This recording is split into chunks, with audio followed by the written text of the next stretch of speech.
বর্তমান পরিস্থিতিতে মুসলমানদের জন্য কি করণীয় এই বিষয়ে কথা বলার জন্য এই বিষয়টিকে সামনে রেখে আপনাদের সামনে পবিত্র কোরআনের কয়েকটি আয়াতে কারিমা তেলাওয়াত করলাম। রসুল সাল্লাল্লাহু আলাইহি সাল্লামের হাদিসের ভান্ডার থেকে দুটি হাদিস পেশ করলাম। বর্তমান পরিস্থিতি এর মানে হলো সারা পৃথিবীতে মুসলমানদের মাজলুমানা একটা অবস্থা, নির্যাতিত নিপীড়িত মুসলমান যারা আছে তাদের পক্ষে যদিও আমরা কথা বলতে পারতেছি, কিন্তু তাদের জন্য সশরীরে তেমন কিছু আমরা করার ইচ্ছা থাকলেও করতে পারছি না। মুসলমানরা একসময় 800 বছর রাজত্ব করা জাতি, তাদের বিপর্যয় কেন হলো? 400 বছর রাজত্ব করা জাতি, তাদেরই বা কেন বিপর্যয় হলো? মাইলের পর মাইল মুসলমান শাসন করেছে। তো এই মুসলমানের বিপর্যয়ের থেকে উত্তরণের পথ পন্থা কি হতে পারে এই বিষয়ে আলোচনা করার জন্য বলা হয়েছে। মুসলমানদের বিপর্যয় থেকে উত্তরণের একটি শ্রেষ্ঠ পথ পন্থা হলো ঈমানি শক্তি অর্জন করা। কি অর্জন করা? ঈমান মজবুত হলে এটার সাথে আল্লাহর সাহায্যের ওয়াদা আছে। ঈমান যদি মজবুত হয়, ওই ঈমানদারদেরকে সাহায্য করার ওয়াদা আছে আল্লাহ। 2 পারার 20 নম্বর পৃষ্ঠায় তলুত, জালুত আর দাউদ, এই 3 জনের একটি উল্লেখযোগ্য ঘটনা আছে। বাদশাহ তলুতের নেতৃত্বে আল্লাহর একত্ববাদে বিশ্বাসী যারা, তারা শক্তিশালী বাহিনীর বিরুদ্ধে লড়াই করতে গিয়েছে। বাদশাহ তালুতের সাথে যারা ছিল তারা ছিল তাওহীদবাদী, একত্ববাদে বিশ্বাস, ছোট দল। এক পর্যায়ে তারা ঘোষণা করলো, কাম মিন ফিআতিন কালিলাতিন গালাবাত ফিআতান কাসীরাতাম বিইذনিল্লাহ। কত ছোট দল আছে, আল্লাহর হুকুমে বড় দলকে পরাজিত করে দিছে। আমাদের ঈমান যদি মজবুত থাকে, আজকে আমরা মুমিন, আমাদের সংখ্যা কম, কিন্তু জালেম জালুত শক্তিশালী ক্ষমতাদার হওয়া সত্ত্বেও অস্ত্রে শস্ত্রে তারা এগিয়ে থাকলেও ঈমানের শক্তি যদি আমাদের বেশি থাকে, আল্লাহর হুকুমে আমরাই বিজয় লাভ করব। বাস্তবিক অর্থেই তালুত বাহিনীকে আল্লাহ বিজয় দান করছে। 313 জন, 1000-এর বিরুদ্ধে বিজয় অর্জন করা। 60 জন নিয়ে খালিদ ইবনুল ওয়ালিদ 60,000-এর বিরুদ্ধে বিজয় অর্জন। এটার মূলে ছিল ঈমানি শক্তি। এই জন্য আমাদের উত্তরণের 1 নম্বর উপায় ঈমানি শক্তি অর্জন করা। বুখারীর শিরোনাম আছে আল ঈমানু ইয়াজিদু ওয়া ইয়ানকুস, ঈমান বাড়ে ঈমান কমে, ঈমান বাড়ে ঈমান কমে। আমাদের বাংলাদেশের কথা চিন্তা করেন, 90 ভাগের বেশি আমরা মুসলমান। সহজ বিষয়, আমরা এত মুসলমান হওয়ার পরে আমাদের দেশের সংসদ, বিচার ব্যবস্থা, আইন শৃঙ্খলা বাহিনী, পার্লামেন্ট যা আছে সব কোরআন সুন্নাহ অনুযায়ী হবে, এটা একটা স্বাভাবিক বিষয়, কারণ এদেশের 90 ভাগের বেশি মুসলমান। কিন্তু দুঃখের বিষয় হলো 90 ভাগের বেশি মুসলমান হলেও এদেশের বেশিরভাগ মানুষ ইসলাম প্রিয় না। এই জন্য এদেশের মানুষ মুসলমান হলেও রাষ্ট্রীয়ভাবে ইসলাম প্রতিষ্ঠিত না হওয়ার কারণ হলো আমরা মুসলমান বেশি কিন্তু ইসলাম প্রিয় বেশি না। আপনি দেখবেন গর্ব করে অনেক মুসলমান আছে, বলে আমি মুসলমান, নামাজ পড়ে না 7 দিন 10 দিন, বলবে নামাজ না পড়লে আমার ইমান ঠিক আছে, এরকম বলে। তাহলে ইমান বাড়ে, ইমান কমে। ইমানের মধ্যে দুর্বলতা আসার সবচেয়ে প্রধান কারণ হলো পাপ করা, গুনাহ করা। প্রত্যেকে নিজেকে প্রশ্ন করেন, এখানে আমরা যারা আছি কয়জন মানুষ আছি আমরা 24টা ঘন্টা এমন গিয়েছে আমাদের যে 24 ঘন্টা একটা সগীরা কবিরা গুনাহ কিচ্ছু করি নাই, এরকম দেখেন তো ইতিহাস তালাশ করে কবে মনে পড়ে যে হুজুর ওই দিনটা এমন গেছে যে আমি কোনো গুনাহই করি নাই। আমাকে বলা লাগবে না, নিজে নিজেকেই বলেন। গুনাহের কারণে ইমানের মধ্যে দুর্বলতা এসে যায়। গুনাহ মৌলিকভাবে 2 প্রকার, একটা হলো আল্লাহর আদেশগুলা ছেড়ে দেওয়া, আর একটা হলো আল্লাহ নিষেধগুলা করা।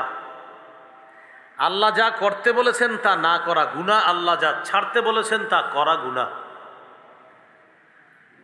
এই অশ্লীলতা এটা প্রকাশ্যে হতে পারে, গোপনে হতে পারে। 90% মুসলমান যারা আছি আমরা, আমাদের প্রত্যেকের ঘরে ঘরে এই কামরায় গুনাহ হয়, পাশের কামরার মানুষ জানে না, পাশের কামরায় গুনাহ হচ্ছে, এই কামরার মানুষ জানে না। প্রত্যেকে আপন আপন জায়গায়, কেউ প্রকাশ্যে গুনাহ করছে, কেউ গোপনে গুনাহ করতেছে। বাকি এই কামরার গুনাহ পাশের কামরাওয়ালা জানতেছে না, পাশের কামরায় গুনাহ হচ্ছে, এটা আবার এই কামরাওয়ালা জানে না। কিন্তু আপনি খোঁজ করে দেখবেন, এক ঘরে 4টা কামরা আছে, এক কামরায় মেয়ে থাকে, আরেক রুমে ছেলে থাকে, আরেক রুমে আরেকজন থাকে, প্রত্যেকে আলাদা আলাদা গোপন গুনাহের সাগরের মধ্যে ডুবে আছে। তো আপনার তো ইমানের পাওয়ার নেই, কারণ আমাদের উত্তরণের 1 নম্বর পথ ইমানি শক্তি লাগবে। এইখানে তো আমরা ইমানি শক্তি গুনাহের কারণে এটা খর্ব হয়ে যাচ্ছে। দাজ্জাল আমাদের রন্ধ্রে রন্ধ্রে গুনাহের মাধ্যমগুলো এমনভাবে দিয়েছে যে আমি আপনি স্বেচ্ছায় বা অনিচ্ছায় প্রতিনিয়ত গুনাহের মাধ্যমে আমাদের ইমানকে আমরা দুর্বল করে দিচ্ছি। যেটা ছিল আমাদের বিজয়ের প্রধান শক্তি, ইমানি শক্তি, এটাই দুর্বল করে দিচ্ছে।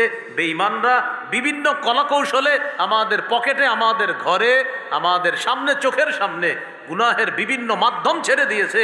স্বেচ্ছায় অনিচ্ছায় এই গুনাহের কারণে আমাদের ইমানি শক্তি দুর্বল করে দিচ্ছে। উত্তরণের 1 নম্বর উপায় ইমানি শক্তি। ইমানি শক্তি তো নাই, দুর্বল হয়ে যাচ্ছে ইমান। আল্লাহ আমাদেরকে হেফাজত করেন। এই জন্য গুনাহ যখন করতে মন চায়, মনে রাখবেন গুনাহের বিরুদ্ধে কিয়ামতের ময়দানে প্রধান 4টি সাক্ষী হবে। 1 নম্বর সাক্ষী হবে জমিন। সূরা জিলজালের 4-5 নম্বর আয়াতে আল্লাহ বলেন, ইয়াউমা ইদিন তুহাদ্দিসু আখবারাহা, সেদিন জমিন তার সব বৃত্তান্ত বর্ণনা করে দিবে। বিআন্না রাব্বাকা আওহা লাহা, কেননা আপনার রব জমিনকে আদেশ করবে, সব বর্ণনা করে দিবে। হলো 1 নম্বর সাক্ষী জমিন। কিয়ামতের ময়দানে আমার আপনার গুনাহের 2 নম্বর সাক্ষী হবে ফেরেশতা। সূরা ইনফিতরের 10 থেকে 12 নম্বর আয়াতে আল্লাহ বলেন, ওয়া ইন্না আলাইকুম লাহাফিজিনা কিরামান কাতিবিনা ইয়ালামুনা মা তাফআলুন, নিশ্চয়ই তোমাদের কাছে রয়েছে সংরক্ষণকারী ফেরেশতা, সম্মানিত লেখকগণ, যারা তোমরা যা করো তারা সব জানে। এই ফেরেশতারা 25, 12, 14 পৃষ্ঠা সূরা যুখরুফের 80 নম্বর আয়াতে আল্লাহ বলেন, বালা ওয়া রুসুলুনা লাদাইহিম ইয়াকতুবুন, আমার ফেরেশতারা তাদের কাছে থেকে তারা যা করে সব লিপিবদ্ধ করে ফেলতেছে। 1 নম্বর সাক্ষী জমিন, 2 নম্বর ফেরেশতা। 3 নম্বর সাক্ষী অঙ্গ প্রত্যঙ্গ। 24 পারা 17, 18 নম্বর পৃষ্ঠা সূরা হামিম আস-সাজদা 20, 21 নম্বর আয়াত। মাইকম্যান ভাই আওয়াজ বাড়ায়েন না, ইকু দিয়েন না, রিভাব দিয়েন না, কিচ্ছু দিয়েন না। শুরুতে নর্মাল আওয়াজ ছিল, ওইটাই রাখেন। হ্যাঁ, আওয়াজ বাড়ায়েন না, ইকু দিয়েন না, রিভাব দিয়েন না, একদম নর্মাল। এই যে আমি কথা বলতেছি দেখেন, এই যে কেমন আছেন, এই মাইকেও যেন এরমই শোনা যায়।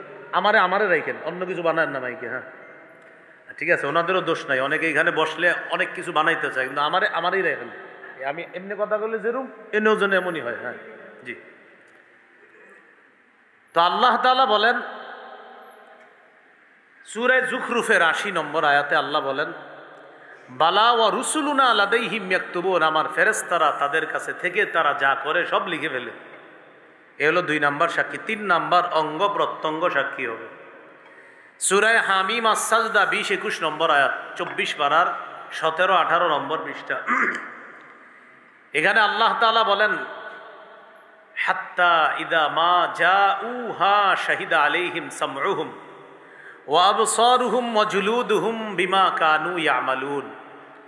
যখন অপরাধীরা জাহান্নামের কাছে আসবে, তাদের বিরুদ্ধে তাদের কান, তাদের চোখ, তাদের চামড়া সাক্ষী দিবে তাদের কর্ম, তাদের কৃতকর্মের ব্যাপারে সাক্ষী দিবে তাদের কান, তাদের চোখ, তাদের চামড়া। চামড়া সাক্ষী দেওয়ার পর ওই বান্দারা চামড়াকে বলবে, চামড়াওয়ালা চামড়াকে বলবে, ওয়াকালু লিজুলুদিহিম লিমা শাহিদতুম আলাইনা। কিরে চামড়া, তুইও আমার বিরুদ্ধে সাক্ষী দিলি। চামড়াওয়ালা চামড়াকে বলবে, চামড়া তুই সাক্ষী দিলি আমার বিরুদ্ধে? আল্লাহ চামড়ার জবান খুলে দিবে, চামড়া বলবে, ক্বালু আনতাকানাল্লাহুল্লাযী আনতাকা কুল্লা শাই। ওই আল্লাহ, যে আল্লাহ চাইলে সবকিছুর বাকশক্তি দান করতে পারেন, ওই আল্লাহ আজকে আমি চামড়াকে কথা বলার যোগ্যতা দান করছি। অঙ্গ প্রত্যঙ্গ 3 নাম্বার সাক্ষী। 4 নাম্বার সাক্ষী, প্রধান সাক্ষী, তিনি হলেন আল্লাহ। আল্লাহ বলেন, ওয়াকাফা বিল্লাহি শাহিদা, সাক্ষী হিসাবে আল্লাহ যথেষ্ট। বাকি 3 সাক্ষীর আল্লাহর কোনো প্রয়োজন ছিল না। এরপরে আল্লাহ আমার উপর যে কোনো জুলুম করেন নাই, কিয়ামতের ময়দানে আল্লাহ দেখায় দিবে, বান্দা তুমি যে পাপ করছো, জমিন সাক্ষী। তুমি পাপ করছো, ফেরেশতা সাক্ষী। তুমি পাপ করেছো, তোমার অঙ্গ প্রত্যঙ্গ সাক্ষী। আমি আল্লাহ তোমার উপর একটু জুলুম করি না। দেখো এতগুলো সাক্ষী উপস্থিত করছি, আমি তোমার উপর কোনো জুলুম করি না। তাহলে বলেন তো, আমাদের গুনাহের ব্যাপারে কয় ধরনের সাক্ষী হবে? জমিন, ফেরেশতা, অঙ্গ প্রত্যঙ্গ, আর হলো আল্লাহ প্রধান সাক্ষী। আল্লাহ আমাদেরকে গুনাহ থেকে হেফাজত করেন। ইমানি শক্তি কমে যায় কেন? বলি গুনাহের কারণে। কেন কমে যায়? গুনাহের কারণে। প্রকাশ্য গুনাহ, গোপন গুনাহ কোনোটাই যেন আমরা না করি, আল্লাহ হেফাজত করেন। সূরা আনআমের 120 নম্বর আয়াতে আল্লাহ বলেন, ওয়াযারু যাহিরাল ইসমি ওয়া বাতিনা। তোমরা প্রকাশ্য গুনাহ ছেড়ে দাও, গোপন গুনাহ ছেড়ে দাও। সূরা আনআমের 151 নম্বর আয়াতে আল্লাহ বলেন, ওয়ালা তাকরাবুল ফাওয়াহিশা মা যাহারা মিনহা ওয়া মা বাতান। অশ্লীলতার কাছেও যেও না, প্রকাশ্য অশ্লীলতা, গোপন অশ্লীলতা, কোনোটার কাছেও তোমরা যেও না। আল্লাহ তাআলা বললেন অশ্লীলতার কাছেও তোমরা যেও না। এবার অশ্লীলতা কি জিনিস?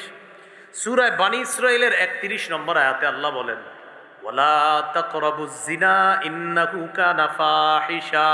তোমরা জিনার কাছেও যেও না। জিনা এটা অশ্লীলতা। আল্লাহ এটা বলেননি তোমরা জিনা করবা না, বলছে জিনার কাছেও যেও না। মুফাসসিরিনে কেরাম লেখেন, জিনার কাছে যেও না দ্বারা উদ্দেশ্য হলো মা ইউকাররিবু ইলা জিনা, যেই জিনিস মানুষকে জিনা পর্যন্ত পৌঁছে দেয়, ওই জিনিসগুলার কাছে মানুষ যাবে না, সেটার কাছে যাওয়া নিষেধ। যেমন অবৈধভাবে কোনো নারীর সাথে হারাম সম্পর্কে জড়িয়ে পড়া, এটা নিষেধ। কেন? এই সম্পর্ক আপনাকে বাস্তব জিনার মধ্যে নিয়ে যেতে পারে। যার সাথে দেখা দেওয়া হারাম, তাকে আপনি বারবার চোখ দিয়ে দেখা, এটা আপনাকে জিনা পর্যন্ত পৌঁছে দিতে পারে।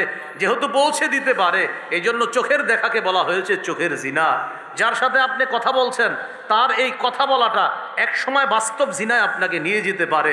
যেহেতু নিতে পারে, এই কথা বলাটাকে আপনাকে বলা হবে মুখের জিনা। কান দিয়ে শুনছেন তো কানের জিনা। যার সাথে কথা বলা হারাম, তার শরীরে কোনোভাবে স্পর্শ করা, এটা আপনাকে বাস্তব জিনায় নিয়ে যেতে পারে। এই জন্য সেটা হবে হাতের জিনা। যার সাথে কথা বলা হারাম, তাকে আপনি রাতের অন্ধকারে ফোন কলে না পেয়ে মেসেজে একের পর এক মেসেজ দিচ্ছেন, এটা আপনার হাতের জিনা হচ্ছে। যেদিন আপনি তার সাথে সাক্ষাতে বের হবেন, পা দিয়ে রওনা করলেন, তা আপনার পায়ের জিনা শুরু হয়ে গেল। এগুলো আপনাকে জিনা পর্যন্ত পৌঁছে দিবে। এটাই বলছে আল্লাহ রসুল। সহিহ বুখারী 6612 নম্বর হাদিস এবং 6697 নম্বর হাদিস। রাসূলুল্লাহ সাল্লাল্লাহু আলাইহি সাল্লাম বলেন, ইন্নাল্লাহা কাতাবা আলা ইবনি আদম হাজ্জাহু মিনাজ জিনা আদরাকা যালিকা লা মুহালা। আল্লাহ তাআলা আদম সন্তানকে জিনার পরীক্ষা দ্বারা পরীক্ষা করেন। ফাজিনাল আইনি আন-নাজরু, চোখের জিনা হলো দেখা। ওয়াজিনাল লিসান আল মানতিক, মুখের জিনা হলো কথা বলা। এজন্য সূরা গাফির বা সূরা মুমিনের 19 নম্বর আয়াতে আল্লাহ বলেন, ইয়ালামু খাইনাতাল আয়ুনি ওয়া মা তুখফিস সুদূর। মানুষের চোখ কি খেয়ানত করে আর মনে মনে কি খারাপ কল্পনা করে আল্লাহ জানেন। চোখের খেয়ানতের আরেকটা সুন্দর বাংলা আছে, চোরাই চোখ। বলেন কি চোখ? চোরাই চোখ। দেখবেন একসাথে হাঁটতেছে, চোখের কোনা দিয়ে হারাম দেখে, অন্যরা বুঝতে পারে না এই যে দেখছে। আল্লাহ বলে, বান্দা তুমি যে চুরি করে হারাম জিনিস দেখলা আর মনে মনে কল্পনা করলা, ইয়ালামু, আল্লাহ জানেন, খাইনাতাল আয়ুন, এই যে চুরি করে তুমি হারাম দেখলা এটা আল্লাহ জানেন। নিজে নিজেরে প্রশ্ন করেন, এই গুনাহ থেকে আমরা কয়জন বাঁচতেছি? চোখের গুনাহ থেকে বলেন কত গুনাহের মধ্যে আমরা জড়িয়ে আছি। এরপর আমরা বলি, হুজুর আমরা কেন এখনো মার খাচ্ছি? আপনি নিজেই তো মার খাইতেছেন নিজে নিজের ডেলি। ভাই ইমানি শক্তি উত্তরণের এক নাম্বার উপায় ইমানি শক্তি। আমাদের ইমানি শক্তি কমে যাচ্ছে, এর এক নাম্বার কারণ হলো গুনাহের মধ্যে আমরা ডুবে আছি। আল্লাহ আমাদেরকে হেফাজত করেন। তাহলে আমরা কি শিখলাম? বর্তমান পরিস্থিতিতে মুসলমানদের এক নাম্বার করণীয় হলো ইমানি শক্তি অর্জন করা। ইমানি শক্তি অর্জন করতে হবে কিভাবে? গুনাহ ছেড়ে দিতে হবে, কোরআন তেলাওয়াত করতে হবে, বেশি বেশি কোরআন তেলাওয়াত করা, আল্লাহর 99টা নাম পারলে মুখস্থ করে নেওয়ার চেষ্টা করা। এইভাবে বিভিন্ন ইবাদত বন্দিগি ইমানিয়ত আখলাকিয়াতের মাধ্যমে আমাদের ইমান আমরা মজবুত করার চেষ্টা করব। আল্লাহ তৌফিক দান করেন। 2 নাম্বার, ইসলামে পরিপূর্ণভাবে প্রবেশ করা। বলেন 2 নাম্বার করণীয় কি? সূরা বাকারা 208 নম্বর আয়াতে আল্লাহ বলেন, ইয়া আইয়ুহাল্লাযীনা আমানু দুখুলু ফিস সিলমি কাফা। হে ঈমানদারগণ, তোমরা ইসলামে পরিপূর্ণ রূপে প্রবেশ করো। কি বইলা ডাক দিছে? বলতে হবে সবাই। কি বইলা? ঈমানদারগণ। বলেন কি বইলা? হে ঈমানদারগণ ইসলামে প্রবেশ করো। আরে ঘটনা কি? ও ঈমানদারগণ ইসলামে প্রবেশ করো। ভাই আপনার নাম কি? আব্দুর রহমান। আপনার আব্বার নাম? আব্দুর রহিম। ও আপনার আব্বাও আব্দুর রহিম, মুসলমান না? হ্যাঁ। আপনি আব্দুর রহমান, মুসলমান। হ্যাঁ। নামাজ পড়ছেন নি? কয় না। নামাজ পড়ছেন? কয় না। আপনি মুমিন, আল্লাহকে মানেন? লা ইলাহা ইল্লাল্লাহ কয় মানি। তার মানে আপনি মুমিন। তো আপনি নামাজ পড়েন না? না। তার মানে আপনি খাঁটি মুসলমান হতে পারেননি। কারণ ইসলাম এটা বাহ্যিক রূপে প্রকাশ পেতে হবে। ইসলাম, এই লোকটা নামাজ পড়ে, হ্যাঁ হ্যাঁ মনে হচ্ছে উনি মুসলমান। এই লোকটা তেলাওয়াত করে, তার বাহ্যিকতায় মনে হচ্ছে তিনি মুসলমান। এই লোকটা মুসলমানের জানাজায় যায়, তার বাহ্যিক রূপে মনে হচ্ছে তিনি মুসলমান। কিন্তু এমন এমন কর্ম করি আমরা, বাহ্যিক অবস্থা দেখে বোঝার উপায় নাই তিনি কি আসলে মুসলমান কি মুসলমান না। এমন মুসলমান সমাজে আছে না নাই? আল্লাহ বলছে ঈমানদার পরিপূর্ণভাবে ইসলামে প্রবেশ করো। এটা আমাদের বিপর্যয় থেকে উত্তরণের দ্বিতীয় উপায়। ইসলামে পরিপূর্ণ প্রবেশ করতে হবে। আল্লাহ তৌফিক দান করেন। 3 নাম্বার উপায়, এটা আমার সাথে একটু বলতে হবে। বলেন, দ্বীনি জ্ঞান অর্জন করে সেই অনুযায়ী আমল করা। এটা 3 নাম্বার করণীয়। দ্বীনের জ্ঞান অর্জন করে সেই অনুযায়ী আমল করা। সূরাতুস সফফি 28 নম্বর পারা 10 নম্বর পৃষ্ঠা আল্লাহ তাআলা বলেন, সূরাতুস সফফি 3 নম্বর আয়াত, ইয়া আইয়ুহাল্লাযীনা আমানু লিমা তাকুলুনা মা লা তাফআলুন। হে ঈমানদারগণ, তোমরা এমন কথা কেন বলো যা তোমরা নিজেরা করো না। কাবুরা মাকতান ইনদাল্লাহি আন তাকুলু মা লা তাফআলুন। তোমরা যা করো না তা বলা, এটা আল্লাহর কাছে কত মারাত্মক অপরাধ। এই আয়াতে প্রথম উদ্দেশ্য উলামায়ে কেরাম, মসজিদের ইমাম সাহেবগণ, প্রথমে আমাদের উদ্দেশ্য আমরা দ্বীনের সঠিক জ্ঞান অর্জন করে প্রথমে আমরা আমল করতে হবে, এটা আমাদের জন্য কর্তব্য। দ্বিতীয় নম্বরে সমস্ত মুসলমান যারা আছি, দ্বীনের সঠিক জ্ঞান অর্জন করে আমল করা। আমি কিন্তু প্রথমে বলছি এটা আমাদের প্রথম দায়িত্ব। উলামায়ে কেরাম যারা, তাদের প্রথম দায়িত্ব এটা, দ্বীনের সঠিক জ্ঞান অর্জন করে ওই অনুযায়ী আমল করা। এই কথাটাই তিরমিজির হাদিসে আছে, 2616 নম্বর হাদিস। রাসূলুল্লাহ সাল্লাল্লাহু আলাইহি সাল্লাম বলেন, লা তাজুলু কদামা ইবনি আদম হাত্তা ইউসআলা আন খামসিন। কিয়ামতের ময়দানে বনি আদমের 2 পা নড়বে না 5টি প্রশ্ন করার আগে 2 পা নড়বে না। আন শাবাবিহি ফীমা আফনা ওয়া আন হায়াতিহি ফীমা আবলা ওয়া ফি রিওয়ায়াতিন আন শাবাবিহি ফীমা আবলা ওয়া আন হায়াতিহি ফীমা আফনা। জীবন সম্পর্কে জিজ্ঞাসা করা হবে, জীবন কোন কাজে কাটিয়েছ। যৌবন সম্পর্কে জিজ্ঞাসা করা হবে, যৌবন কিভাবে কাটিয়েছ। 3 নাম্বার ওয়ান মালিহি মিন আইনা ইকতাসাবা ওয়া ফিমা আনফাকা। 3 নাম্বার সম্পদ কোথা থেকে কামাই করেছো। 4 নাম্বার কোন খাতে ব্যয় করেছো। 3 নাম্বার সম্পদ সঠিক জায়গা থেকে উপার্জন করেছো কিনা। 4 নাম্বার সঠিক খাতে ব্যয় করেছো কিনা। এটা একটু বুঝেন। অনেক মানুষ আছে টাকা কামাই করে হালাল, কিন্তু ব্যয় করে হারাম খাতে। 3 নাম্বার খাত কি? তুমি যে কামাই করছো হালাল খাত থেকে, যে হালাল খাত থেকে কামাই করছি, এবার ব্যয় করেছো কোথায়? জুয়া খেলায় না, এটা তো হলো না। 3 নাম্বার কামাই করেছো কিভাবে। 4 নাম্বার ব্যয় করেছো কোথায়। আপনি মাহফিলে ব্যয় করলেন, এটা হালাল। আপনি গানের কনসার্টে দিলেন, হালাল টাকাটা গানের কনসার্টে দিলেন, কি হয়ে গেল? এটা হারাম হয়ে গেল। তাহলে খাত আপনি কামাই করেছেন, এটাও প্রশ্ন হবে, আর ব্যয় করেছেন, এটাও প্রশ্ন হবে। এই 4। 5 নাম্বার ওয়ান ইলমিহি বিমাযা আমিলা ফীমা আলিমা। এলেম সম্পর্কে জিজ্ঞাসা করা হবে, এলেম অনুযায়ী আমল করেছো কিনা, এটা জিজ্ঞাসা করা হবে। 5 নাম্বার। তাহলে মুসলমানদের বিপর্যয়ের উত্তরণের 3 নাম্বার উপায় সঠিক দ্বীনি জ্ঞান অর্জন করে ওই জ্ঞান অনুযায়ী আমল করা। আল্লাহ আমাদের সকলকে সঠিক জ্ঞান অর্জন করে ওই অনুযায়ী আমল করার তৌফিক দান করেন। 4 নাম্বার, এটাও একটু আমার সাথে বলেন যেন সবার মনে থাকে। বলেন, সঠিক জ্ঞান অর্জন করে সেই জ্ঞান অন্যের কাছে প্রচার করা। 3 নাম্বারটা হলো নিজে শিখা, নিজে আমল করলেন। আর 4 নাম্বার হলো শিখার পর এটা প্রচার করা, তাবলীগ করা, প্রচার করা। রাসূলুল্লাহ সাল্লাল্লাহু আলাইহি সাল্লাম বলেন, বাল্লিগু আন্নি ওয়ালাউ আয়া। আমার পক্ষ থেকে একটি আয়াতও যদি জানো, এটা অন্যের কাছে পৌঁছায় দাও। আর রাসূলুল্লাহ সাল্লাল্লাহু আলাইহি সাল্লাম বলেছেন, আলা ফাল্যুবাল্লিগিশ শাহিদুল গায়বা।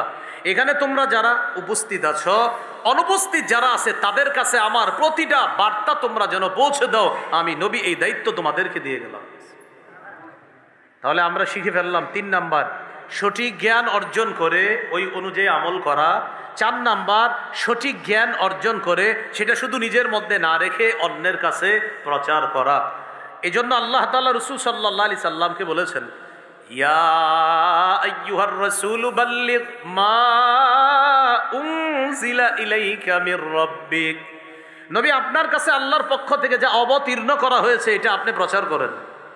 ওয়া ইল্লাম তাফআল, যদি আপনি প্রচার না করেন, মানে তাবলীগ না করেন, ফামা বাল্লাগতা রিসালাতা, তাহলে আল্লাহর পক্ষ থেকে যে দায়িত্ব আপনি পেয়েছেন আপনি এটা পৌঁছান নাই বলে বিবেচিত হবেন। নবীকে আল্লাহ বলতেছে, হাবিব, আমি যা দিয়েছি আল্লাহ আপনার কাছে, আপনি সব প্রচার করে দেন।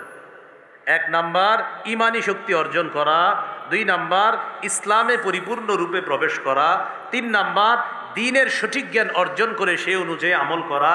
4 নাম্বার দ্বীনের সঠিক জ্ঞানটা অন্যের কাছে প্রচার করা। 5 নাম্বার, এটা একটু বলেন যাতে মনে থাকে আর কি আমাদের। বলেন, আল্লাহর দ্বীনের সাহায্য করা। মানে আল্লাহর দ্বীনকে কি করতে হবে? সাহায্য করতে হবে। আল্লাহর দ্বীনের সাহায্য মানে এই মসজিদে দান করা, এটা আল্লাহর দ্বীনের সহযোগিতা করা। মাদ্রাসায় দান করা, আল্লাহর দ্বীনের সহযোগিতা করা। এলাকায় বিভিন্ন দাতব্য প্রতিষ্ঠান আছে না, এই যে এখানে লেখা তারুণ্যের ফুলবাড়িয়া, সম্ভবত কোনো সংগঠন হতে পারে এদের, হ্যাঁ সংগঠন। আচ্ছা, এই সামাজিক সংগঠনে তারা যদি কোনো ভালো কাজ করে সেই ভালো কাজে আপনি সহযোগিতা করা, এটাও আল্লাহর দ্বীনকে সাহায্য করা। যারা দ্বীন প্রতিষ্ঠিত করার চেষ্টা করতেছে তাদেরকে সহযোগিতা করা মানে আল্লাহর দ্বীনকে সাহায্য করা। আমাদের দেশে ইসলামী হুকুমত কায়েম হোক, এজন্য যারা চেষ্টা করতেছে তাদের সাথে যদিও নাও যাইতে পারি, তাদেরকে সমর্থন জানায়া এ কথা বলা যে ইসলাম কায়েমের চেষ্টা যারা করতেছে আমি দূর থেকে তার কাছে না যেতে পারলেও তার পক্ষে আমার সমর্থন আছে, এটাও আল্লাহর দ্বীনকে সাহায্য করে। কথা কি মনে থাকবে ইনশাআল্লাহ? এটা হলো 5 নম্বর।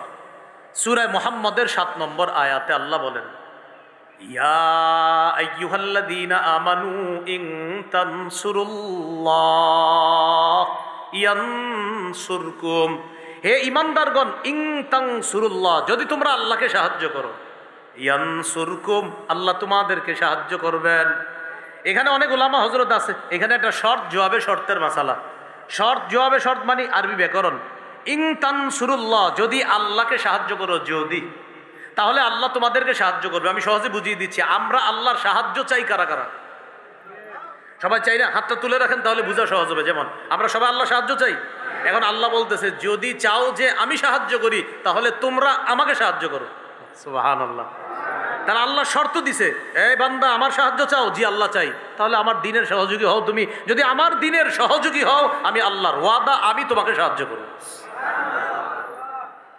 তাহলে শর্ত, জবাবে শর্ত। শর্ত মানে শর্ত পূরণ করো, আমি আল্লাহ তারপর জবাব দিব। শর্ত কি? আমার দিনের সাহায্য করো, আমি আল্লাহ জবাব দিব, তোমাকে সাহায্য করো। এই গেল 5 নম্বর, আল্লাহর দিনের সহযোগিতা করা। 6 নম্বর, দোয়ার মাধ্যমে আল্লাহর কাছে সাহায্য চাওয়া। দোয়া, আল্লাহ বিপদে আছি, আমাদেরকে উদ্ধার করেন, এই দোয়ার মাধ্যমে আল্লাহর কাছে সাহায্য চাওয়া।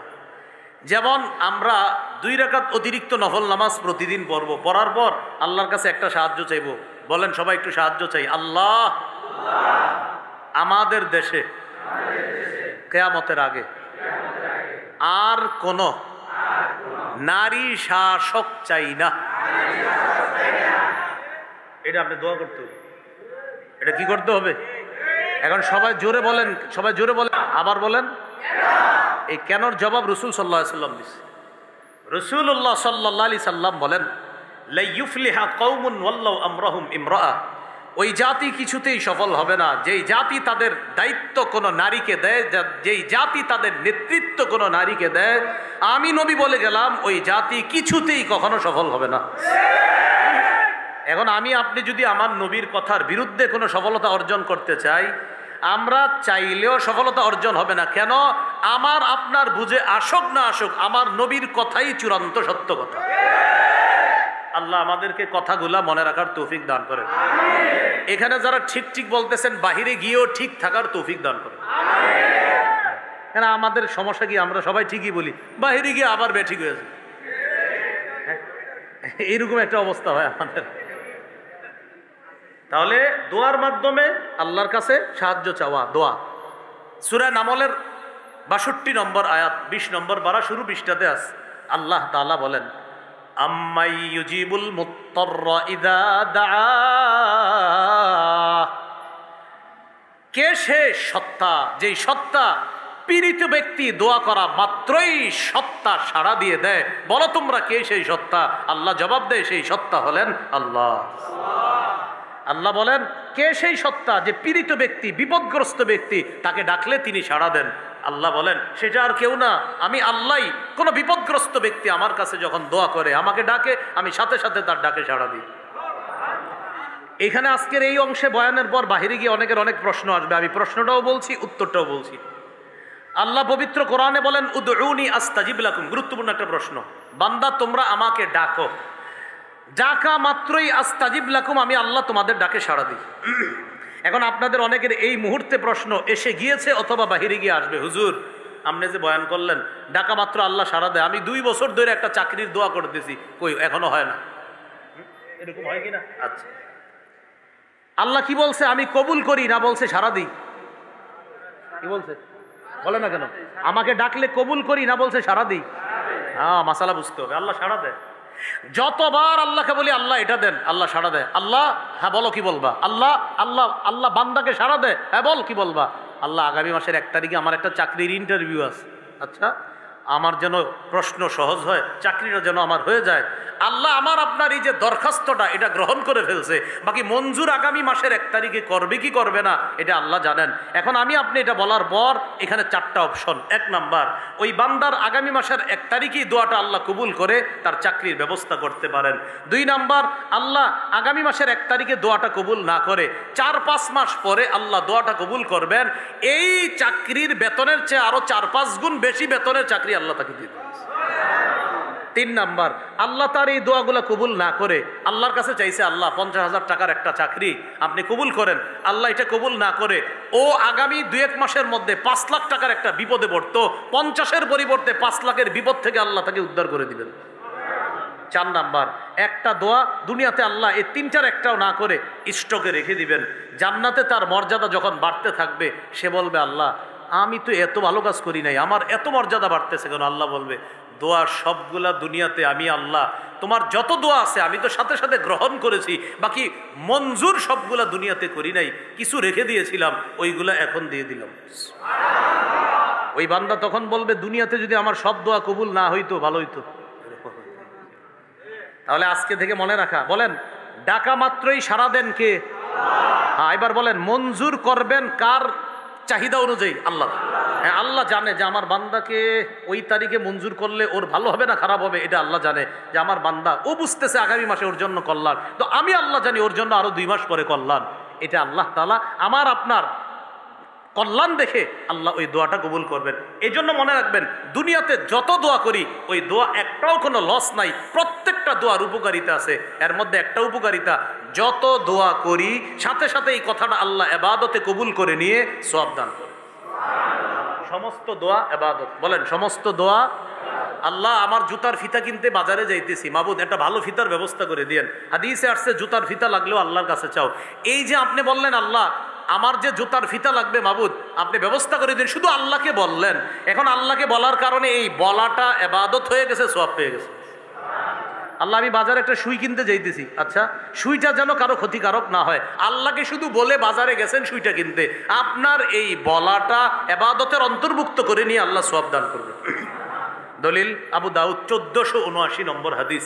রাসূলুল্লাহ সাল্লাল্লাহু আলাইহি সাল্লাম বলেন আদ-দুআউ হুয়াল ইবাদা, দোয়া করাটা এটা একটা ইবাদত। যতবার আল্লাহকে বলি আল্লাহ এটা দেন ওটা দেন, আল্লাহ এই দেন সেই দেন, যতবার বলি ততবার আমাদেরকে সওয়াব দিয়ে দিতেছে। এই জন্য বলেন দোয়ায় কোনো লস নাই। বলেন দোয়ায় কি নেই? যত বেশি দোয়া করবেন কোনো লস নাই। তাহলে 6 নাম্বার, দোয়ার মাধ্যমে আল্লাহর সাহায্য কামনা করা। আল্লাহ আমাদের দেশে যেন ইসলামী হুকুমত কায়েম হয়ে যায়, এই দোয়া আল্লাহর কাছে করা। তো বলছিলাম একটা দোয়া করবেন আর যেন কোনো নারী শাসক না হয়, আর একটা দোয়া আল্লাহর কাছে করবেন, এটাও করে নি। বলেন চলেন আল্লাহ আমাদের দেশে 4 কাজের যোগ্যতা রাখে, 10 গুণে গুণান্বিত এমন একজন আদর্শ শাসক নেতা পাড়ায় গ্রামে মহল্লায় থানায় জেলায় বিভাগে রাষ্ট্রে তৈরি করে দেন। এই দোয়াটা করতে হবে। কয় কাজের যোগ্যতা রাখে? 4 কাজ। আর গুণ কয়টা? 10টা। কয় কাজের যোগ্যতা? 4 কাজ। আর গুণ কয়টা? এটা আপনারা বয়ানটা একটু দেখে নিন, এটার বয়ান আছে আমার এই ব্যাপারে, আমার আলোচ্য বিষয় এটা না। এই বয়ানটা দেখে নেবেন, এই ব্যাপারে বয়ান আছে, আদর্শ শাসক কিভাবে হবে, কিভাবে নির্বাচন করব। তো 6 নাম্বার, দোয়ার মাধ্যমে বর্তমান পরিস্থিতি থেকে উত্তরণের জন্য আল্লাহর কাছে দোয়া করা। খুব বেশি দোয়া করব, আল্লাহ তৌফিক দান করেন। 7 নাম্বার করণীয়, এটাও একটু বলেন যেন মনে থাকে। বলেন ভরসার মাধ্যমে সবরের সাথে সাহায্যের অপেক্ষা করা। এবার বলেন ভরসা করব কার উপর? পাশাপাশি ধৈর্য ধরা, যে ভরসার পাশাপাশি ধৈর্যের সাথে আল্লাহর সাহায্যের অপেক্ষা করা। যদি আল্লাহর উপর ভরসা করি আর ধৈর্য ধারণ করি তো আল্লাহ সাহায্য করার ওয়াদা আছে। রাসূলুল্লাহ সাল্লাল্লাহু আলাইহি সাল্লাম বলেন, জেনে রাখো আন্নান নাসরা মা'আস সাবরি, নবীজি বলেন আন্নান নাসরা মা'আস সাবরি, সাহায্য ধৈর্যের সাথে। নবীজি বলেছেন সাহায্য ধৈর্যের সাথে, সবরের সাথে ধৈর্য, আপনার ধৈর্যের সাথে সাহায্য, সবরের সাথে নুসরত বা ধৈর্যের সাথে সাহায্য। আর ভরসা করতে হবে আল্লাহর উপর। সূরা আলী ইমরান 162 নম্বর আয়াতে আল্লাহ বলেন ইয়ানসুরকুমুল্লাহ ফালা গালিবা লাকুম, আল্লাহ যদি তোমাদেরকে সাহায্য করে পৃথিবীর কেউ তোমাদেরকে পরাজিত করতে পারবে না। তাহলে আমরা কার সাহায্য করব? অপেক্ষার, আল্লাহর সাহায্যের অপেক্ষা আছি, ভরসা করতেছি আর ধৈর্য ধরতেছি। এখন অনেকে বলতে পারেন হুজুর আর কত?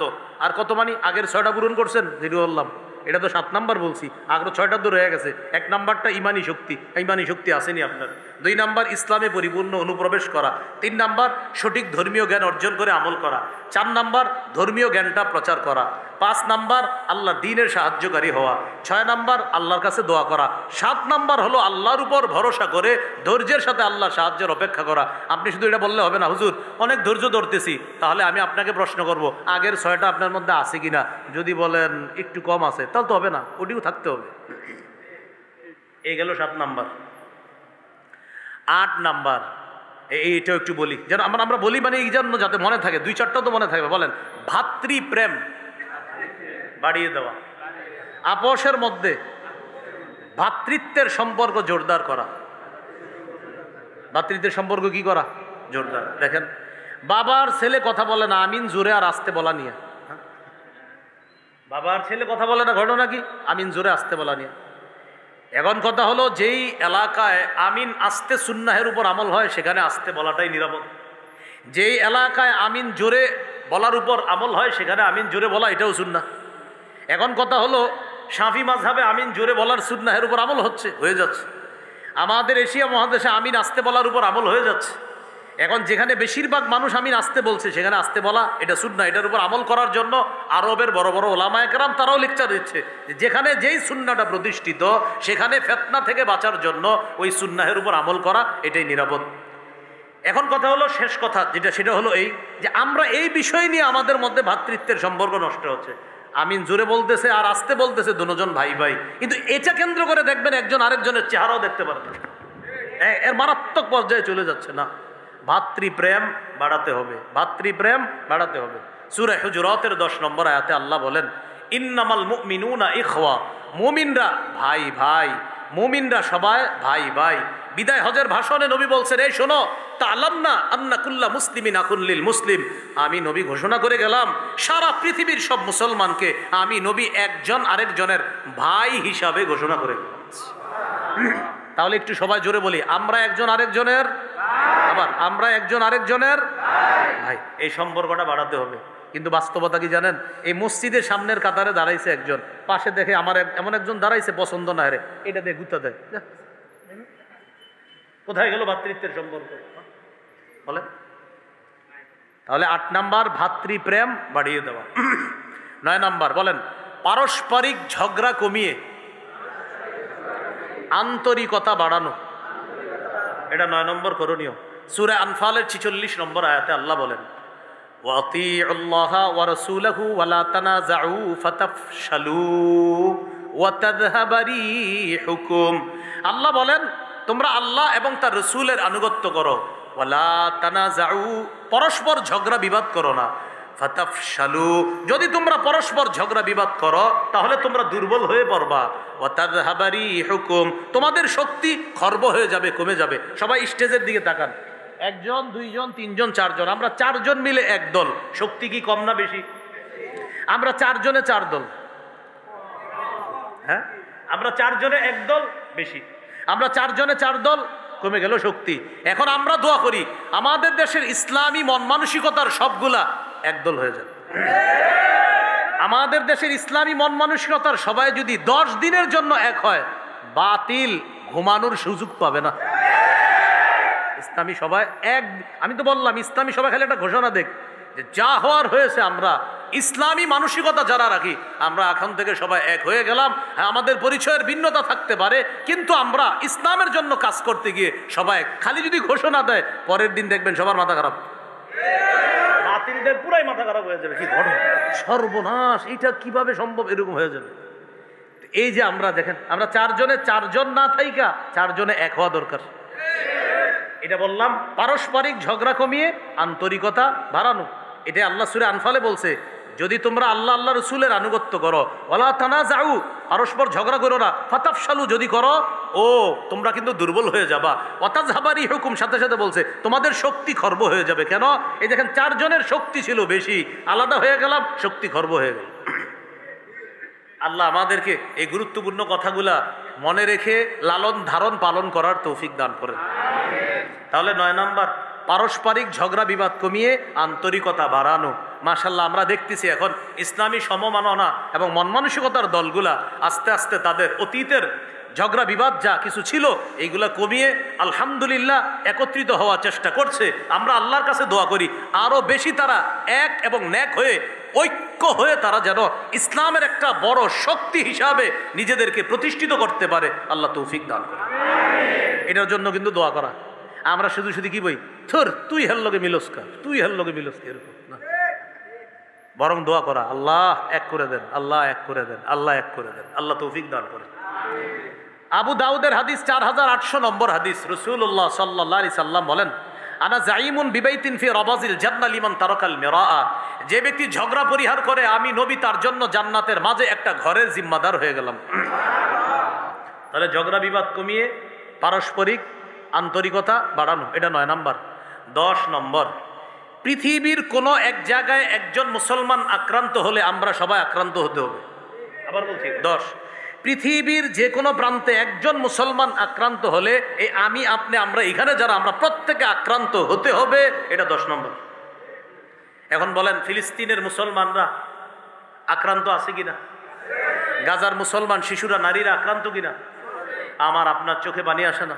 আমার আপনার তাদের জন্য সহমর্মিতা যদি প্রদর্শন না হয়, আমি আপনি যদি কোনো স্বার্থের কারণে তাদের পক্ষে কথা না বলি, বুঝতে হবে তাদের জন্য আমার দিলে কোনো মায়া নাই, তাদের জন্য আমার শরীরে কোনো আঘাত নাই। আল্লাহ রসুল বলেছেন, আল মুসলিমুনা কা জাসাদিন ওয়াহিদ, সারা পৃথিবীর সমস্ত মুসলমান একটা দেহের মতো। আমি নবী ঘোষণা করলাম, দেহের এক অঙ্গে আঘাত লাগলে সারা শরীরে আঘাত হয়। সারা পৃথিবীর কোনো এক জায়গার মুসলমান আঘাতপ্রাপ্ত হওয়া মানে তোমার দেহের একটা অংশ আঘাতপ্রাপ্ত হয়েছে, তুমিও তার ব্যথায় ব্যথিত হওয়া।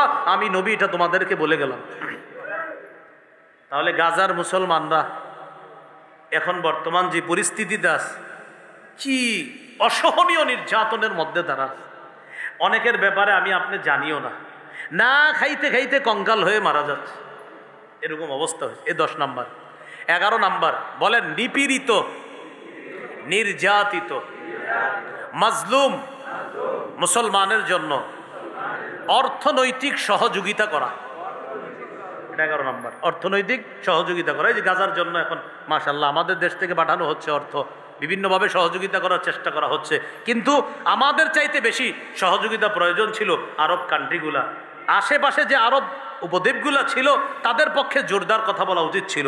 সিরিয়া, জর্দান, এদিক দিয়ে মিশর, এদিক দিয়ে সৌদি আরব, এরা যদি একটা খালি আওয়াজ দেয় ফিলিস্তিনের পক্ষে আমরা আছি, এর পরের দিন দেখবেন কি অবস্থা হয় বেঈমানদের। কিন্তু এরা কি এক অজানা রহস্যের কারণে তারা চুপ আছে, অথচ সুদূর বাংলাদেশ থেকে আমরা কত মিছিল প্রতিবাদ করতেছি, যারা প্রতিবাদ করা উচিত ছিল তারা চুপ আছে। আল্লাহর দরবারে তারাও দাঁড়াতে হবে, আল্লাহ ছাড় দিবে না তাদেরকেও, অবশ্যই দাঁড়াতে হবে। তারা একটা আপনার ঘোষণা দিলে হয়, কয়েকদিন পরে পরে দেখবেন একটা সংস্থা আছে, যেই সংস্থা থেকে বলা হবে আমরা এর তীব্র নিন্দা জানাচ্ছি, বাস শেষ। কিছুদিন পরে সবাই যখন মিছিল করবেন তখন বলবে আমরা এর তীব্র নিন্দা জানাচ্ছি। এটা বিশ্ব সংস্থার একটা দেখবেন, বিশ্ব সংস্থার ব্যাপারে যখন লেখালেখি হবে এটা করা উচিত ওইটা করা উচিত, তখন বলবে আমরা এর তীব্র নিন্দা জানাচ্ছি, 1 মিনিট নীরবতা পালন করছি। তো 11 নাম্বার, অর্থনৈতিক সহযোগিতা। ওই সমস্ত ওদের আশায় না থেকে আমরা যা পারি আমার ভাইয়ের জন্য করবো ইনশাআল্লাহ, এটা 11 নাম্বার। 12 নাম্বার, একটু বলেন বলেন জুলুমের বিরুদ্ধে বজ্র কণ্ঠে কথা বলা, আওয়াজ তোলা, এটা 12 নম্বর করণীয়, আমাদের উত্তরণের পথ 12 নম্বর। সূরা হুদের 113 নম্বর আয়াতে আল্লাহ বলেন, ওয়ালা তারকানু ইলাল্লাযীনা যালামু ফাতামাসসাকুমুন নার, তোমরা জালেমদের অনুরক্ত হও না, তোমরা জালেমদের প্রতি ঝুঁকে পড়ো না। যদি জালেমদের প্রতি তোমরা ঝুঁকে যাও আগুন তোমাদেরকে স্পর্শ করবে। এই আয়াতের ব্যাখ্যায় মুফাসসিরিনে কেরাম লেখছে, এটা আমার সাথে একটু বলেন, মুফাসসিরের কথাটা আমরাও বলি। বলেন জালেমদের 2-4টা ভালো কাজ দেখে হাজারো জুলুমের কথা ভুলে যাও না। জালেমের 2-4টা ভালো কাজ দেখে তার অসংখ্য জুলুমের কথা কি করো না, ভুলে যাও না। হ্যাঁ, জালেমের প্রতি ঝুঁকে পড়ো না মানে জালেমের 2-4টা ভালো কাজ দেখে তার অনেকগুলা জুলুম ভুলে গিয়ে তার পক্ষে সাফাই গেও না, তাকে প্রশংসার বন্যায় ভাসিয়ে দিও না। আল্লামা তাকি উসমানী হাফিজাহুল্লাহ তিনিও এই ব্যাখ্যা লেখছেন যে জালেমের প্রতি অনুরক্ত হয়েও না মানে হলো জালেমের 2-4টা ভালো কাজ থাকতে পারে, এর মানে তার সব জুলুম ভুলে গিয়ে এই 2-4টা ভালো কাজের কারণে তাকে প্রশংসার বন্যায় ভাসিয়ে দেওয়া যাবে না। এটা 12 নম্বর করণীয় মুসলমানদের, যেখানে জুলুম সেখানে প্রতিবাদ করতে হবে, এটা 12 নম্বর। হ্যাঁ, সামর্থ্য অনুযায়ী প্রতিবাদ করতে হবে। 13 নাম্বার, বিলাসিতা বর্জন করা। কি বর্জন করা? বিলাসিতা বর্জন করা। আহা, আপনারা যারা উমরায় যাবেন, হজে যাবেন, গেলে বুঝতে পারবেন বিলাসিতা কাকে বলে।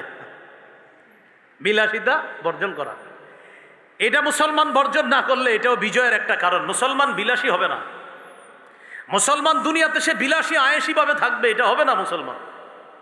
মুসলমানের ফিকির থাকবে, তার চিন্তা থাকবে। তিরমিজির হাদিস 2320 নম্বর হাদিস, রাসূলুল্লাহ সাল্লাল্লাহু আলাইহি সাল্লাম বলেন, লাউ কানাতিদ দুনিয়া তাদিলু ইনদাল্লাহি জানাহা বাউদাতিন মা সাকা কাফিরান মিনহা শারবাতা মাইন। এই পৃথিবীর মূল্য যদি আল্লাহর কাছে মাছির ডানা পরিমাণ হতো, তাহলে পৃথিবীর কোনো কাফেরকে এক ঢোক পানি আল্লাহ পান করতে দিতেন না। এই দুনিয়ার মূল্য আল্লাহর কাছে মাছির ডানা পরিমাণও না। তাই দুনিয়াতে আয়েশ করবে কাফেররা, তারা তাদের কোনো ফিকির থাকবে না আখেরাত নিয়ে। মুমিনের ফিকির থাকবে আখেরাত নিয়ে, আর আখেরাতের ফিকিরে দুনিয়াতে আল্লাহর কালিমা প্রতিষ্ঠিত করার চেষ্টা করা, এটা হবে মুমিনের ফিকির। তাহলে আয়েশি বিলাসী জীবন বর্জন করা 13 নম্বর। 14 নম্বর, ওইটাও বলতে হবে, বলেন 14 নম্বর, অধিকার আদায়ের লড়াই অব্যাহত রাখা। বলেন মুসলমানদের অধিকার আদায়ের লড়াইয়ের নাম পবিত্র জিহাদ। বলেন সবাই, মুসলমানদের অধিকার আদায়ের লড়াইয়ের নাম কি? জিহাদ। এটা শুনলেই মুসলমান ছেলের মেয়েরে বলে, ঘরের বাইরে যাইস না, ভিতরে বসে থাক। হুজুরা যাইলে যাক, তুই ভিতরে বস। কেন জানেন? ইবলিস আমাদের মাথায় ঢুকাই দিস জিহাদ মানি ইন্নালিল্লাহ, এরকম না। রাসূলুল্লাহ সাল্লাল্লাহু আলাইহি সাল্লাম বলেন, আলাইকুম বিল জিহাদ, তোমরা জিহাদকে আঁকড়ে ধরো, ফাইন্নাহু বাবুম মিন আবওয়াবিল জান্নাহ, জিহাদ জান্নাতের দরজাসমূহের একটা দরজা। এটা অধিকার আদায়ের লড়াই। এবার আমার সাথে 5টা কথা বলতে হবে। বলেন, ক্রয় বিক্রয়ের জন্য মৌলিক 5টি জিনিস লাগে। ক্রেতা, বিক্রেতা, দ্রব্য, মূল্য, বাজার। আবার বলতে হবে, ক্রেতা, বিক্রেতা, দ্রব্য, মূল্য, বাজার। বলেন,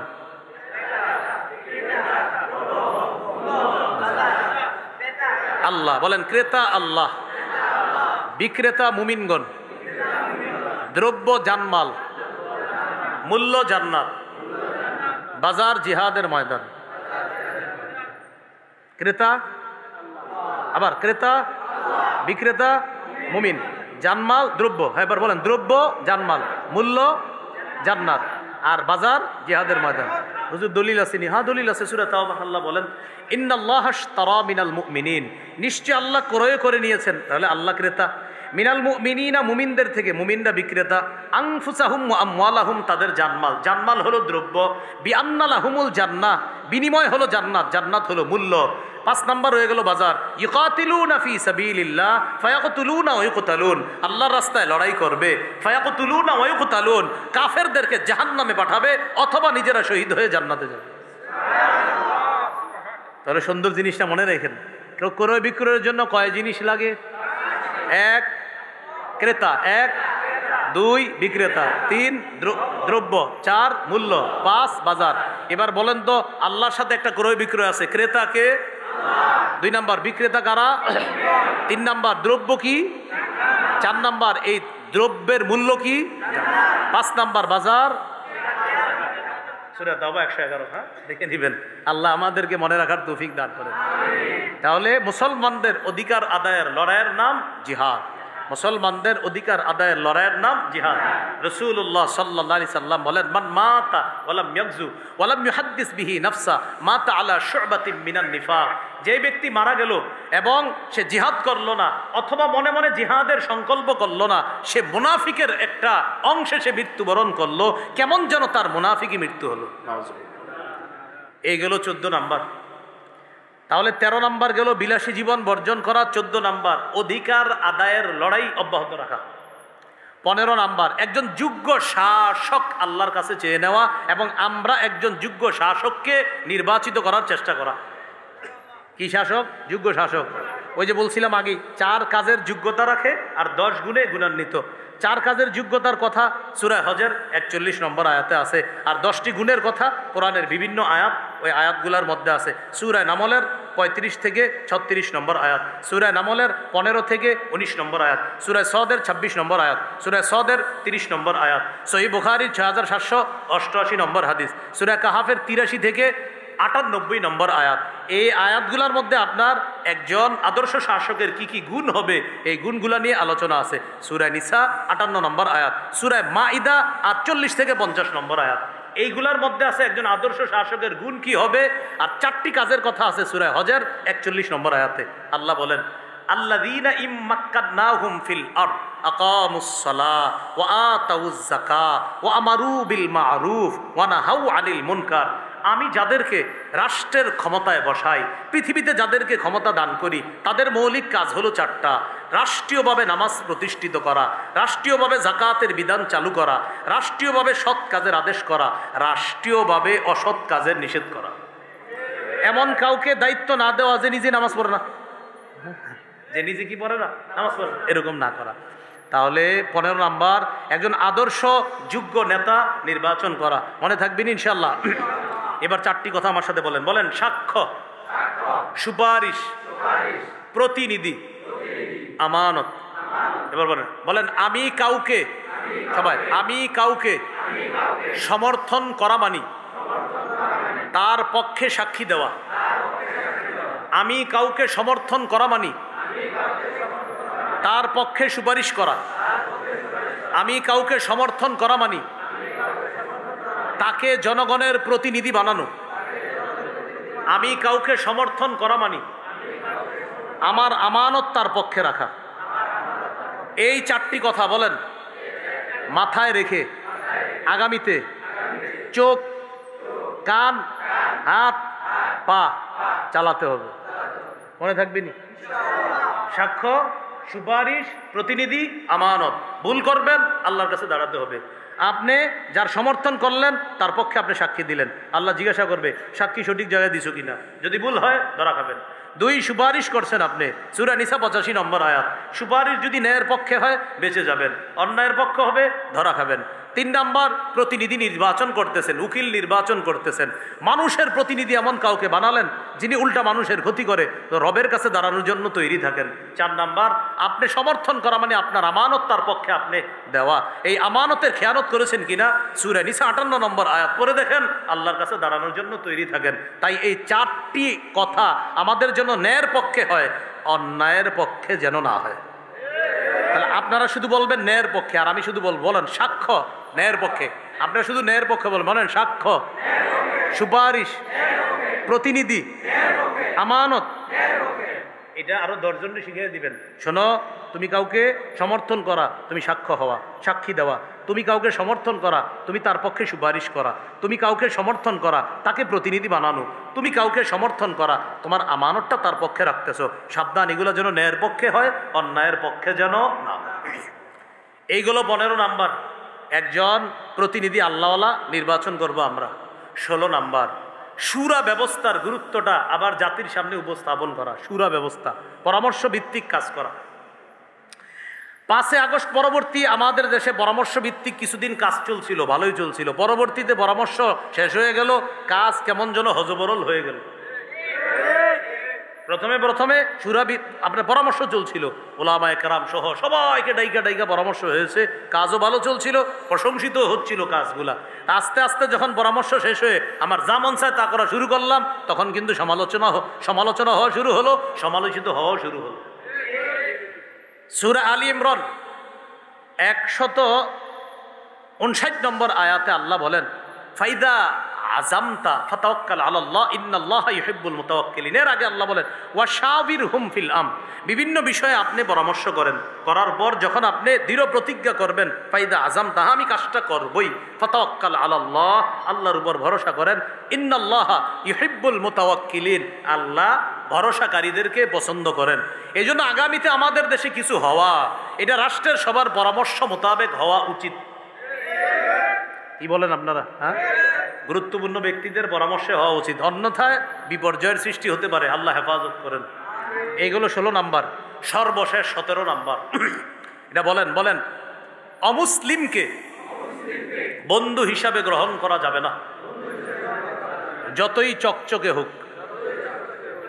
যদি কোনো কাফের দেখেন আপনার সাথে ভালো কোনো সম্পর্ক স্থাপনের চেষ্টা করে, বুঝবেন এটার পিছনে ওর কোনো ষড়যন্ত্র আছে।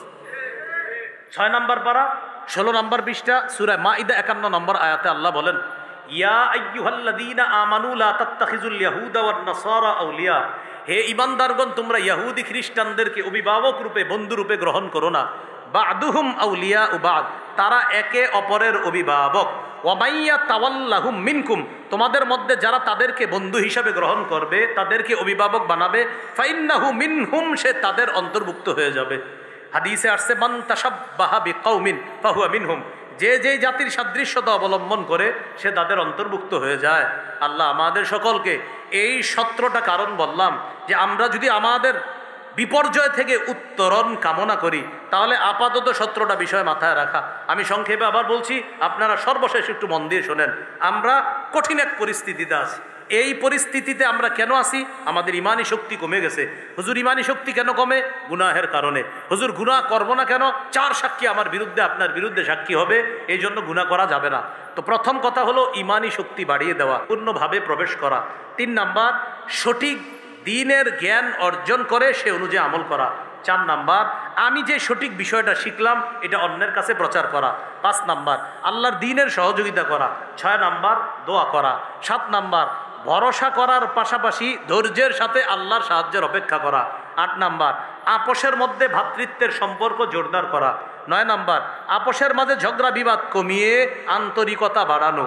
10 নাম্বার, পৃথিবীর কোনো এক প্রান্তে একজন মুসলমান নির্যাতিত হলে তার আঘাতে আমরা আঘাতপ্রাপ্ত হওয়া। 11 নাম্বার, মাজলুম নিপীড়িত নির্যাতিত মুসলমানদের জন্য অর্থনৈতিক ত্রাণ তহবিলের ব্যবস্থা করা। 12 নাম্বার, জুলুমের বিরুদ্ধে বজ্র কণ্ঠে বজ্র আওয়াজে কথা বলা। 13 নাম্বার, বিলাসী জীবন বর্জন করা। 14 নাম্বার, অধিকার আদায়ের লড়াই অব্যাহত থাকা। এটা জানি কি? অধিকার আদায়ের লড়াইটা জানি কি? 15 নাম্বার, একজন যোগ্য নেতা নির্বাচন করা। কয় কাজের যোগ্যতা রাখে? 4 কাজ। কয় গুণে গুণান্বিত? 10 গুণে গুণান্বিত। 16 নাম্বার, শুরা ব্যবস্থার আপনার কার্যকারিতা। ওলামায়ে হযরত মিম্বর থেকে আরো জাতিকে বোঝাতে হবে যে শুরা ব্যবস্থায় কতটা উপকার আছে মানুষের, এগুলো বোঝানো। 17 নাম্বার, অমুসলিমদেরকে বন্ধু হিসাবে গ্রহণ না করা অন্তর থেকে। তাদের সাথে কিছু চুক্তি হতে পারে, সাময়িক চুক্তি হতে পারে, অন্তর থেকে কোনো বন্ধুত্ব তাদের সাথে হবে না, কারণ তারা কখনো আমাদের কল্যাণ চায় না। এই 17টি বিষয় মনে রাখবো। আজকে আপনারা যে বিষয় দিয়েছেন মুসলমানদের বর্তমান পরিস্থিতিতে কি করণীয়, আমি 17টি করণীয় বললাম। আল্লাহ আমাদের সকলকে এই কথাগুলা যেন মনে রেখে আমাদের জীবনটা বিপর্যয় থেকে যেন আমরা উত্তরণের পথ আল্লাহর কাছ থেকে চেয়ে নিতে পারি। আল্লাহ তৌফিক দান করেন।